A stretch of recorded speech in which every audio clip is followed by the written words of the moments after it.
लोगों को अपने सपने मत बताओ, बस उन्हें पूरा करके दिखाओ, क्योंकि लोगों को सुनना कम और देखना ज़्यादा पसंद है। देखो, आज अपन पढ़ने वाले हैं टारगेट बैच जो स्टार्ट किया हुआ है, केवल दिल्ली पुलिस को टारगेट कर कर रखा गया है। यहाँ पर मध्यकालीन इतिहास की आज बात करने वाले हैं, ठीक है। यहाँ पर इतिहास का ये चौथी वीडियो है।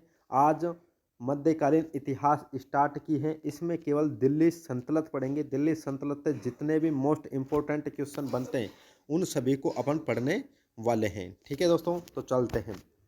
सबसे पहले अपन बात करते हैं भारत का मध्यकालीन इतिहास से अपन स्टार्ट कर रहे हैं और फिर दिल्ली सल्तनत पर चलेंगे और दिल्ली सल्तनत को कंप्लीट कवर करने वाले हैं, ठीक है। तो यहाँ पर अपने पास आ जाएगी दिल्ली सल्तनत। सबसे पहले भारत का मध्यकालीन इतिहास। भारत पर सबसे पहले मोहम्मद बिन कासिम ने 712 ईस्वी में सिंध पर आक्रमण किया और विजय प्राप्त की, और उस समय सिंध पर राजा दाहिर का शासन था। सिंध पर आक्रमण का आदेश अरब के सूबेदार अल हजाज ने दिया था। भारत पर अरबों के आक्रमण का प्रमुख उद्देश्य केवल धन दौलत को लूटना था, ठीक है। इस्लाम धर्म का प्रचार प्रसार करना था। अरबों के सिंध विजय की जानकारी कहाँ से मिलती है? तो ये मिलती है चचनामा से। अरबों के माए जैसे ही उन्होंने विजय जहाँ जहाँ पर प्राप्त की, तो उनकी ये जानकारी मिलती है चचनामा से। इसके बाद बात करते हैं मोहम्मद बिन कासिम। 712 ईस्वी में जुनैद को सिंध का राज्यपाल नियुक्त कर दिया गया था। भारत से वापस लौटा। फिर जुनैद को प्रतिहार शासक नाग भट्ट ने पराजित किया, ठीक है। तो जुनैद को किसने पराजित किया था? तो ये मोस्ट इंपोर्टेंट है, तो नाग भट्ट ने, ठीक है। इसके बाद अरबों ने सिंध में ऊंट पालन और खजूर की खेती का प्रचलन किया था। तो आपके पास पूछा जा सकता है इन्होंने कौन से पशु को पालना स्टार्ट किया था यहाँ पर इंडिया में आकर? तो ऊंट का। कौन सी खेती करने लगे थे? खजूर की। इसके बाद पढ़ते हैं अपन मोहम्मद गजनी। मोहम्मद गजनी की बात करते हैं। देखो, मोहम्मद गजनी के पिता का नाम सुबुक्तगीन था। मोहम्मद गजनी का जन्म 971 ईस्वी में हुआ था और ये 998 ईस्वी में राजगद्दी पर बैठा। मोहम्मद गजनी ने भारत पर पहला आक्रमण 1000 ईस्वी में पेशावर पर किया। महमूद गजनवी ने भारत पर 17 बार आक्रमण किए थे और इसके आक्रमण का प्रमुख उद्देश्य भी धन को ही लूटना था, ठीक है। महमूद गजनवी को एक मूर्ति भंजक आक्रमणकारी भी कहा जाता है, ठीक है। तो इसको मूर्ति भंजक भी कहा जाता था। इसके बाद क्योंकि इन्होंने मूर्ति भंजक क्यों कहा जाता है? क्योंकि इन्होंने बहुत ज़्यादा हिंदू मंदिरों को तुड़वाया था, ठीक है। इसके बाद मोहम्मद गजनवी ने 1001 में, वैसे तो इन्होंने कितना आक्रमण किए थे? 17 आक्रमण किए थे, ठीक है। इसके मोस्ट इंपोर्टेंट आक्रमण देखेंगे अपन केवल। यहाँ पर मोहम्मद गजनवी ने 1001 ईस्वी में राजा जयपाल को हराया, ठीक है। फिर इसने मोहम्मद गजनवी ने 1025 में जो इसका आक्रमण था यहाँ पर सोमनाथ के मंदिर पर, जो कि सोमनाथ का मंदिर कहाँ पर है? सौराष्ट्र गुजरात में है, पर आक्रमण किया, ठीक है। सोमनाथ का मंदिर सबसे ज़्यादा इसका प्रसिद्ध माना गया है। वहाँ से इन्होंने सबसे ज़्यादा धन को लूटा था। इस आक्रमण के समय उन्होंने 50,000 हिंदुओं का कत्ल कर दिया था, क्योंकि यहाँ पर जब सोमनाथ के मंदिर पर आक्रमण किया तो उस टाइम पर हिंदू इसके विरोध में उतरे थे और विरोध के मारे उन्होंने 50,000 हिंदुओं को क्या कर दिया था? कत्ल कर दिया गया था। इसके बाद देखिए, मोहम्मद गजनी का भारत पर अंतिम आक्रमण 1027 ईस्वी में जाटों के विरुद्ध था, ठीक है। जाटों ने जिसको मोहम्मद गजनवी को पराजित कर दिया था, जब जाकर ये यहाँ से वापस गया, ठीक है। सुल्तान की उपाधि धारण करने वाला पहला शासक मोहम्मद गजनी था। मोहम्मद गजनी ने गजनी में विश्वविद्यालय सत्यापित किया। इसके बाद है मोहम्मद गजनी की मृत्यु। मोहम्मद गजनी की मृत्यु 1030 ईस्वी में हुई थी। अलबरूनी, फिरदौसी तथा फरूकी महमूद गजनी के दरबार में रहा करते थे। ये दो कवि थे, एक तो अलबरूनी और फिरदौसी, एक है फरूकी। ये इनके दरबार में रहा करते थे, ठीक है। इसके बाद है शाहनामा की रचना फिरदौसी ने की थी तथा यहाँ पर एक किताब उल हिंद की रचना अलबरूनी ने की थी। ये दोनों मोहम्मद गजनवी के के साथ भारत आए थे। ठीक है, मोहम्मद गजनवी के बारे में केवल इतनी जानकारी आपको याद रखनी है। इसके बाद मोहम्मद गौरी की बात करेंगे। ठीक है, मोहम्मद गौरी के बाद अपन किसकी बात करेंगे, फिर आ जाएंगे दिल्ली सल्तनत पर। ठीक है, इसके बाद है मोहम्मद गौरी ने भारत पर पहला आक्रमण 1175 ईस्वी में मुल्तान पर किया था। ठीक है, यहाँ पर मोहम्मद गौरी ने दूसरा आक्रमण 1178 ईस्वी में पाटन गुजरात पर किया। पाटन के शासक भीम सेकंड ने मोहम्मद गौरी को बुरी तरीके से हरा दिया था। इसके बाद है चंदावर का युद्ध मोहम्मद गौरी और राजा जयचंद के बीच में 1194 ईस्वी को हुआ और इसमें गौरी की जीत हो गई थी। चंदावर का युद्ध होता है, ठीक है, पृथ्वीराज के साथ भी होता है। आपको पता है ना, त्राइन का प्रथम युद्ध और द्वितीय युद्ध, तो वह तो लगभग सभी को पता होता है। यहाँ पर मोहम्मद गौरी के द्वारा 1194 ईस्वी को हुआ। इसके बाद देखिए मोहम्मद गौरी ने 1193 ईस्वी में दिल्ली को अपनी राजधानी बना लिया था। मोहम्मद गौरी की हत्या, यहाँ पर मोहम्मद गौरी की हत्या 1206 ईस्वी में हो गई थी। मोहम्मद गौरी ने 2 युद्ध और लड़े थे, आपको बता देते हैं। 1100 यहाँ पर 91 में और 1192 में त्राइन का प्रथम युद्ध और त्राइन का द्वितीय युद्ध लड़ा था। किसके साथ लड़ा था, पृथ्वीराज चौहान के साथ। ठीक है, जिसमें इसकी पहली बार हार हुई थी, दूसरी बार ये जीत गई थी। फिर इसके बाद देखो मोहम्मद गौरी क्या करती हैं, यहाँ पर दिल्ली सल्तनत पर इन्होंने दिल्ली को अपना राजधानी बना लिया। राजधानी बनाने के बाद ये एक वंश की स्थापना करती हैं, गुलाम वंश, और वहाँ पर अपना एक गुलाम, यहाँ पर देखो गुलाम जो वंश था इनका भी शासन चलता था। ये गुलाम किसका था, तो मोहम्मद गौरी का था। ठीक है, गुलाम वंश की स्थापना किसने की, यहाँ पर देखो गुलाम वंश की स्थापना यहाँ पर जो माना जाता है स्थापना 1206 से लेकर जो गुलाम वंश चलेगा 1290 ईस्वी तक चलेगा, और यहाँ पर कुतुबुद्दीन ऐबक ने की थी। मोहम्मद गौरी का देखो गुलाम वंश, यहाँ पर आपको ध्यान रखना है, गुलाम से आपको कुतुबुद्दीन ऐबक कैसे याद रखना है, गुलाम से जो गुलाम हो गए उनके कुत्तों जैसी हरकत रहेगी तो कुतुबुद्दीन ऐबक, इस तरीके से आप इनकी स्थापना इस तरीके से याद कर सकते हो। ठीक है, वैसे ट्रिक से नेक्स्ट वीडियो में आपको एक बार बता दूंगा। ठीक है, यहाँ पर वह मोहम्मद गौरी का गुलाम था। मोहम्मद गौरी के समय यह दिल्ली का गवर्नर था। इसके बाद कुतुबुद्दीन ऐबक ने अपनी राजधानी लाहौर को बनाया। कुतुबुद्दीन ऐबक को लाल बख्श भी कहा जाता था, और जिसका अर्थ है लाखों का दान करने वाला। ठीक है, इसके बाद कुतुबुद्दीन ऐबक ने दिल्ली की यहाँ पर हैं कुवैत उल इस्लाम मस्जिद तथा अजमेर का 2.5 दिन का झोपड़ा नामक मस्जिद का निर्माण करवाया था। इसके बाद यहाँ पर दिल्ली की कुतुब मीनार का निर्माण की जो नींव रखी थी वो कुतुबुद्दीन ऐबक ने रखी थी। इसने अपने पुत्री की शादी इल्तुतमिश से की थी। कुतुबुद्दीन ऐबक का अर्थ यहाँ पर चंद्रमुखी होता है। इसके बाद नालंदा विश्वविद्यालय को ध्वस्त कर बख्तियार खिलजी ने करवाया, जो कि ऐबक का सेनापति था। इसके बाद कुतुबुद्दीन ऐबक की मृत्यु 1210 ईस्वी में चौगान पोल, मतलब कि जो घोड़ों पर चढ़कर खेलते हैं ना, घोड़े से गिरकर इसकी मृत्यु हो गई थी। इसे लाहौर में दफनाया गया था कुतुबुद्दीन ऐबक को। कुतुबुद्दीन ऐबक का उत्तराधिकारी आलम शाह हुआ, जिसकी हत्या 1211 ईस्वी में इल्तुतमिश ने कर दी, और दिल्ली की गद्दी पर बैठा कौन, इल्तुतमिश। इक्ता प्रणाली इल्तुतमिश ने चलाई। ठीक है, इसके बाद वह दिल्ली का सल्तनत का वास्तविक संस्थापक माना गया। इसने 40 गुलामों का एक संगठन बनाया। किसने, इल्तुतमिश ने बनाया, जिसे यहाँ पर तुर्कान ए चलगाही के नाम से जाना जाता है। इल्तुतमिश कहाँ का था, ये एक तुर्क था, तुर्क से आया था। इल्तुतमिश ने सबसे पहले शुद्ध अरबी सिक्के जारी किए थे। चांदी के सिक्कों को टका तथा तांबे के सिक्के को जीतल कहा जाता था।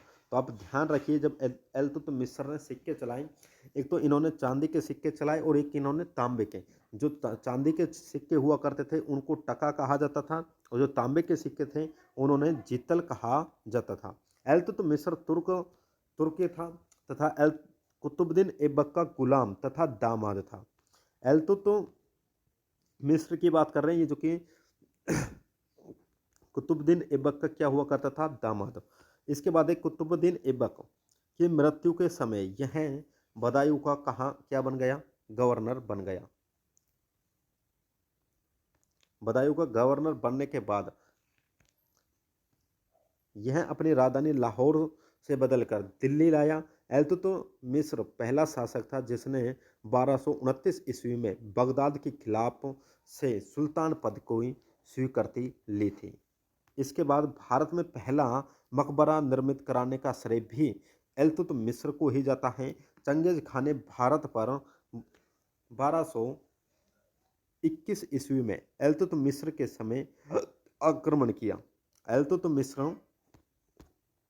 इल्तुतमिश की मृत्यु 1236 ईस्वी में हो गई 1236 ईस्वी में हुई। इसके बाद इल्तुतमिश के बाद उसका पुत्र रुकनुद्दीन फिरोज गद्दी पर बैठा और यह एक अयोग्य शासक था। शासक की बागडोर उसकी माँ यहाँ पर है शाह तुर्कान के हाथ में थी।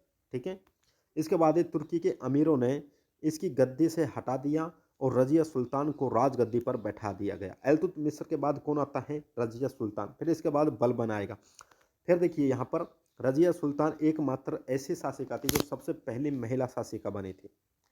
यहाँ पर रजिया बेगम पहली मुस्लिम महिला शासिका थी जिसने शासन की बागडोर संभाली थी।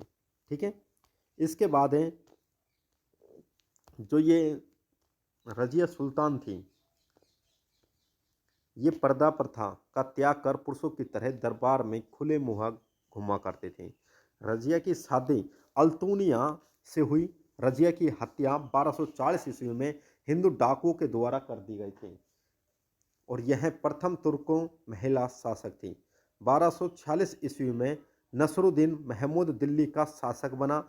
नसरुद्दीन मोहम्मद टोपी सीकर अपना जीवन निर्वाह करता था। बलबन ने अपनी पुत्री का विवाह नसरुद्दीन मोहम्मद के साथ किया। 1265 ईस्वी में नसरुद्दीन मोहम्मद की हत्या के बाद बलबन उसका उत्तराधिकारी बन गया। ठीक है, यहाँ पर जो रजिया सुल्तान की मृत्यु हुई थी वो हरियाणा में हुई थी। बहुत लंबी हिस्ट्री हो जाएगी, आपको केवल महत्वपूर्ण फैक्ट याद रखने। बलबन का वास्तविक नाम बहाउद्दीन था। यह इल्तुतमिश का क्या हुआ करता था? गुलाम हुआ करता था। बलबन गुलामों का गुलाम। ठीक है, कौन? बलबन। तो इसको गुलामों का गुलाम भी कहा जाता है। इसके बाद है देखो, बलबन 1265 ईस्वी में दिल्ली की गद्दी पर बैठा और इसने दिल्ली को मंगोलों ने आक्रमण किया था उससे बचा दिया। बलबन ने 40 गुलामों के संगठन का विनाश कर दिया।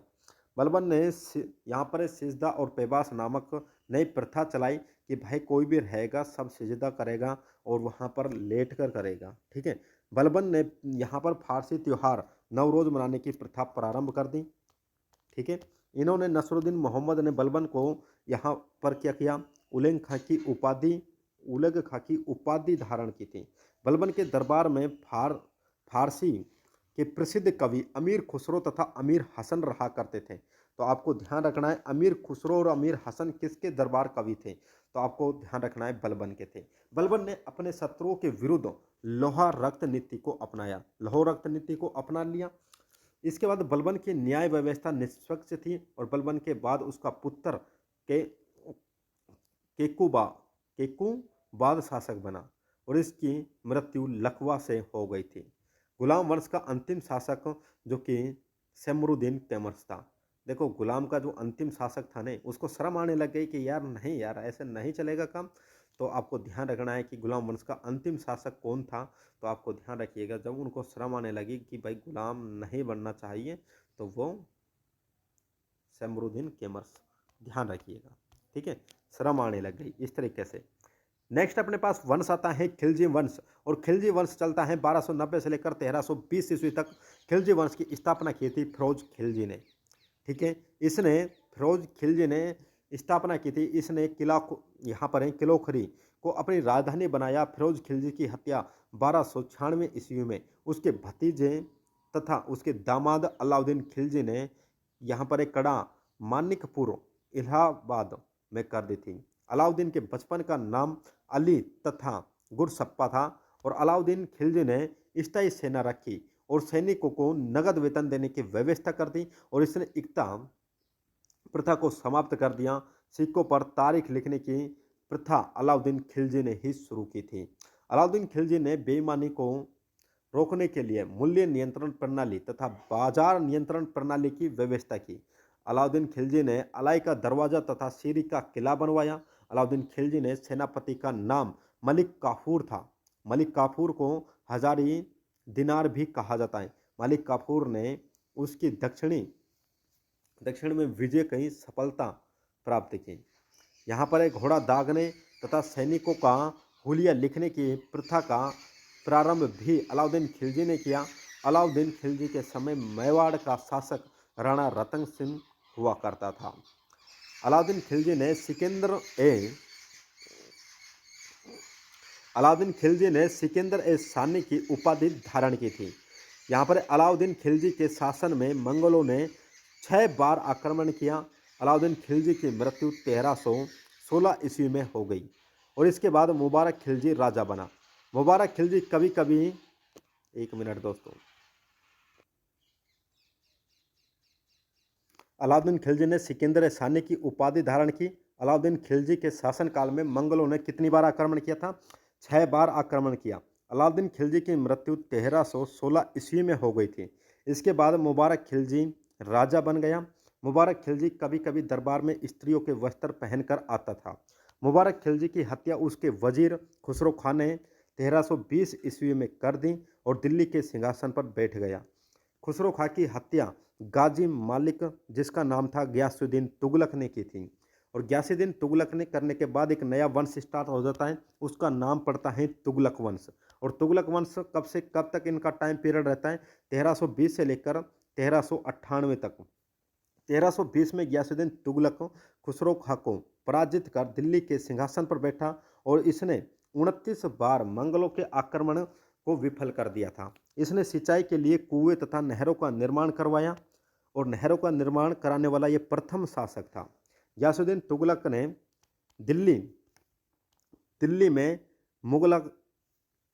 तुगलकाबाद की स्थापना की थी। इस नगर में रोम शैली में एक दुर्ग का निर्माण करवाया जिसे 56 कोट कहा जाता है। निजामुद्दीन औलिया ने गयासुद्दीन तुगलक के बारे में कहा जाता है कि दिल्ली अभी बहुत दूर है। गयासुद्दीन तुगलक की मृत्यु 1325 ईस्वी में जूना खां के द्वारा निर्मित लकड़ी के महल के नीचे दबकर हुई थी। इसके बाद जूना खां मोहम्मद बिन तुगलक के नाम से दिल्ली की गद्दी पर बैठा। मध्यकालीन सभी सुल्तानों में मोहम्मद बिन तुगलक सबसे शिक्षित योग्य व्यक्ति था। यहाँ पर मोहम्मद बिन तुगलक को पागल बादशाह की भी कहा जाता है और इसका साम्राज्य 23 प्रांतों में बटा हुआ था। इसने कृषि के विकास के लिए अमीर कोही नामक विभाग की स्थापना की। इसने अपनी राजधानी दिल्ली से देवगिरी को बनाया और उसका नाम दौलताबाद रखा। वह फिर से 1335 ईस्वी में अपनी राजधानी को दिल्ली ले आया। मोहम्मद बिन तुगलक के सांकेतिक मुद्रा का प्रचलन किया और वह प्रथम सुल्तान था जो हिंदुओं के त्यौहार में भाग लेता था। यहाँ पर मोरको यात्री जो कि इब्न बतूता मोहम्मद बिन तुगलक के दरबार में 1333 ईस्वी में आया। इब्न बतूता ने रहला नामक एक पुस्तक लिखी थी। ठीक है, मोहम्मद बिन तुगलक की मृत्यु 1351 ईस्वी में हो गई। मोहम्मद बिन तुगलक शेख यहाँ पर अलाउद्दीन का शिष्य था। 1351 ईस्वी में फिरोज शाह तुगलक शासक बना और उसने यहाँ पर उड़ीसा के जगन्नाथ मंदिर को ध्वस्त करवा दिया। तो आपके पास पूछा जाता है कि जो उड़ीसा का जगन्नाथ मंदिर है वो किसने तुड़वाया, ध्वस्त करवाया? तो फिरोज शाह तुगलक ने। ठीक है, यहाँ पर फिरोज तुगलक ब्राह्मणों पर जजिया कर लगाने वाला पहला मुस्लिम शासक था। इन्होंने क्या किया था? ब्राह्मणों पर जजिया कर लगा दिया था। सभी कर दे रहे थे लेकिन इनके ऊपर एक अलग से टैक्स लगाया, जजिया कर। इसके बाद फिरोज तुगलक ने जौनपुर, फिरोजपुर, फिरोजाबाद तथा फतेहाबाद जैसे 300 नगर की स्थापना की। फिरोज तुगलक ने इकता प्रथा की दोबारा शुरुआत कर दी। यहाँ पर फिरोज तुगलक के शासनकाल में दासों की संख्या सर्वाधिक थी और फिरोज शाह तुगलक में लगभग 1200 बाग लगवाए। कितने बाग लगवाए थे? 1200 बाग लगवाए। इसके बाद मेरठ और टोपरा में अशोक के स्तंभों को लाकर दिल्ली में फिरोज शाह तुगलक ने सत्यापित किए। फिरोज तुगलक ने 5 बड़ी नहरों का निर्माण करवाया। इसने अपनी आत्मकथा यहाँ पर फतुहात ए फिरोज शाही की रचना की। इस वंश का अंतिम शासक नसरुद्दीन, ठीक है, कौन था अंतिम शासक? नसरुद्दीन मोहम्मद तुगलक था, जो कि तैमूर लेंग ने नसरुद्दीन मोहम्मद तुगलक के समय 1398 ईस्वी में आक्रमण किया। और इसके बाद अपने पास एक वंश आता है सैयद वंश। सैयद वंश, सैयद वंश की स्थापना किसने की? तो सैयद वंश की स्थापना की थी, सैयद वंश की स्थापना खिज्र खान ने की थी। खिज्र खान ने रेत ए आला की उपाधि धारण की। खिज्र खान तैमूर लंग का सेनापति था। खिज्र खान नियमित रूप से तैमूर लंग के पुत्र शाहरुख को कर भेजता था, मतलब कि यहाँ पर टैक्स भेजा करता था। से यहाँ पर है सैयद वंश का अंतिम सुल्तान अलाउद्दीन आलम शाह था। यमुना के किनारे यहाँ पर है मुबारकाबाद की स्थापना की। खिज्र खां के पुत्र ने की थी मुबारकबाद की स्थापना। सैयद वंश का शासक लगभग 37 वर्षों तक चला। और इसके बाद एक नेक्स्ट वंश आता है लोधी वंश, जिसकी स्थापना करता है बहलोल लोधी। इसका टाइम पीरियड रहता है 1451 से लेकर 1526 तक। ठीक है, तो यहाँ पर देखो, यह 1451 में गाजी की उपाधि के साथ दिल्ली की गद्दी पर बैठा। दिल्ली पर प्रथम अफगान राज्य की, यहाँ पर अफगान राज्य की स्थापना बहलोल लोधी ने की थी। बहलोल लोधी का पुत्र निजाम खां सिकंदर लोधी ने आगरा नगर की स्थापना 1504 ईस्वी में की थी। तो आपके पास पूछा जाता है कि भाई आगरा की स्थापना कब हुई? तो 1504 में किसने की? सिकंदर लोधी। इसका पुत्र हुआ करता था, निजाम खान ने की थी। इसके बाद वैसे अपन पढ़ते हैं सिकंदर लोधी, तो आपको निजाम खान भी ध्यान रखना है। इसके बाद गुलरुखी शीर्षक में फारसी कविताएं लिखने वाला पहला सुल्तान सिकंदर लोधी था। सिकंदर ने आगरा को अपनी नई राजधानी बनाया और सिकंदर लोधी ने यहाँ पर भूमि मापने के लिए गज ए सिकंदर यहाँ पर पैमाना जारी किया। यहाँ पर सिकंदर लोधी ने कुतुब मीनार की मरम्मत करवाई थी और यह दाढ़ी नहीं रखता था, मतलब ये दाढ़ी नहीं रखा करते थे। गले की बीमारी के कारण सिकंदर लोधी की मृत्यु 1517 ईस्वी में हो गई। इस दिन इसका पुत्र इब्राहिम लोधी राजगद्दी पर बैठा और 21 अप्रैल 1526 ईस्वी को पानीपत के प्रथम युद्ध में इब्राहिम लोधी था, बाबर से हार गया। और जब 1526 में यह हार गया तो यह एकमात्र सुल्तान था जो युद्ध भूमि में मारा गया था। कौन? इब्राहिम लोधी। केवल एकमात्र ऐसा शासक हुआ है जो युद्ध भूमि में मारा गया था। किसके साथ मारा गया? बाबर के साथ। बाबर को भारत का आक्रमण करने के लिए पंजाब के राजा दौलत खान लोधी के द्वारा इब्राहिम लोधी के चाचा आलम खान ने बुलाया था। जब इसके साथ बाबर विजयी हो गया, बाबर ने विजयी होने के बाद मुगल काल स्टार्ट हो जाता है। मुगल काल की स्थापना कौन कर देता है? फिर मुगल काल की स्थापना बाबर करता है और वहाँ से मुगल काल स्टार्ट हो जाता है। यहाँ तक दिल्ली सल्तनत थी। दिल्ली सल्तनत का टॉपिक समाप्त हो चुका है। जितने भी महत्वपूर्ण फैक्ट्स थे सभी मैंने आपको बता दिए हैं। ठीक है, तो हम मिलेंगे नेक्स्ट वीडियो में। तब तक के लिए जय हिंद।